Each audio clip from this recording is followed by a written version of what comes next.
Kesal tidak dipinjami sepeda motor untuk bekerja, seorang pemuda di Kabupaten Aceh Tamiang, Aceh nekat menikam ayah tirinya menggunakan pisau dapur. Akibatnya korban pun meninggal dunia akibat luka tusuk di bagian perut.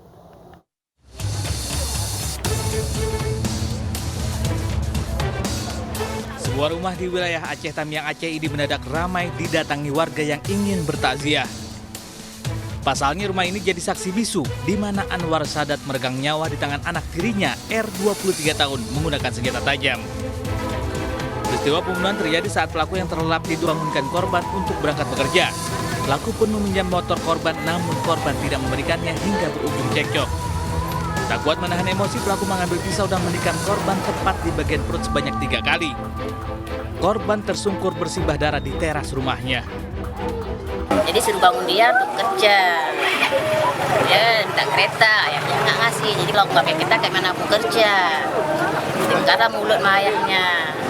Kami masih duduk situ juga di depan. Tak kayak mana dia masuk ke dalam, kami pun nggak nampak.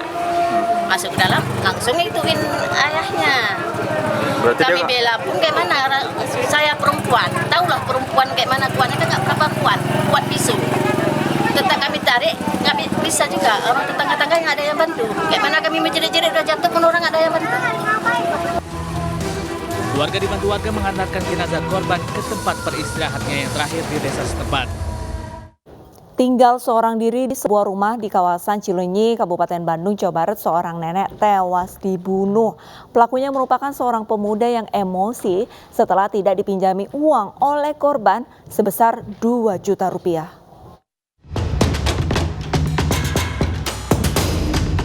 Di rumah pinggir sawah inilah seorang nenek berusia 60 tahun ditemukan tewas setelah 2 hari tidak terdengar kabar.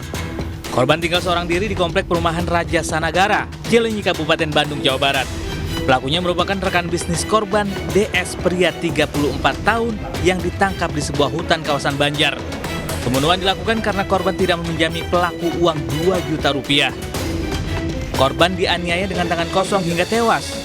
Kematian korban baru diketahui saat para tetangga curiga tidak melihat korban selama 2 hari. Alasan awalnya kamu ke sana ngapain? Meminjam uang, Pak. Tapi nggak dikasih gitu. Jadi saya marah. Kalau cutter-nya udah dibawa dari rumah atau di rumah dia? Itu Pak, selalu saya bawa kemana-mana. Buat apa itu? Buat ini jualan. DS ini meminjam uang, kemudian saat tidak dikabulkan, disitulah akhirnya pelaku naik pitam dan mengancam menggunakan cutter tadi untuk menghabisi nyawa G. Korban dan pelaku saling mengenal, jadi sebelumnya korban dan pelaku pernah bekerja sama, saling meminjamkan modal terkait dengan usaha pelaku berjualan kerupuk dan lain sebagainya. Tersangka terancam pasal 338 dan pasal 340 KUHP dengan ancaman 20 tahun penjara. Teka-teki pembunuhan pria yang jasadnya ditemukan mengenaskan di Krendang Utara, Tambora, Jakarta Barat akhirnya terungkap. Pelaku yang ditangkap membunuh korban lantaran dianggap pengkhianat karena membocorkan informasi terkait bisnis narkoba mereka. Pemirsa, informasi ini sekaligus menutup program Realita hari ini. Saya Arlisa Hadi pamit undur diri. Terima kasih dan sampai jumpa.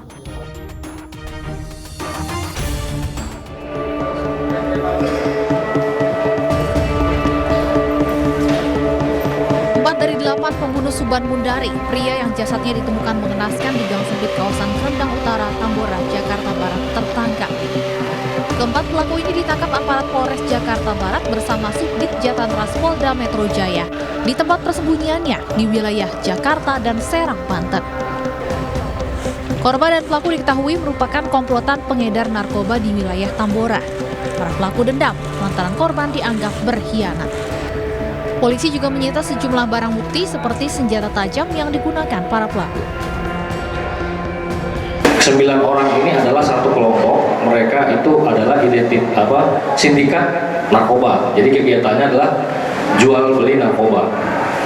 Namun di antara kelompok mereka terjadi bersih tegang atau perselisihan, di mana rekan-rekannya yang lain, rekan-rekan korban yang lain itu menganggap bahwa korban ini telah berkhianat dengan menduga bahwa korban ini memberikan informasi kepada pihak kepolisian sehingga rekan-rekan yang lain merasa dendam.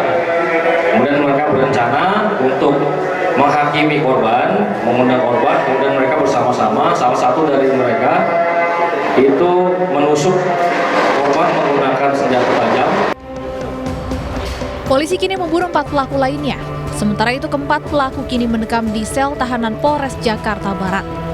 Keempatnya dijerat pasal berlapis tentang pembunuhan berencana dan kepemilikan senjata tajam dengan ancaman hukuman 20 tahun penjara. Sebelumnya warga Gang 2 Krendang Utara, Tambora, Jakarta Barat digemparkan dengan penemuan sesosok jasad pria bersimbah darah.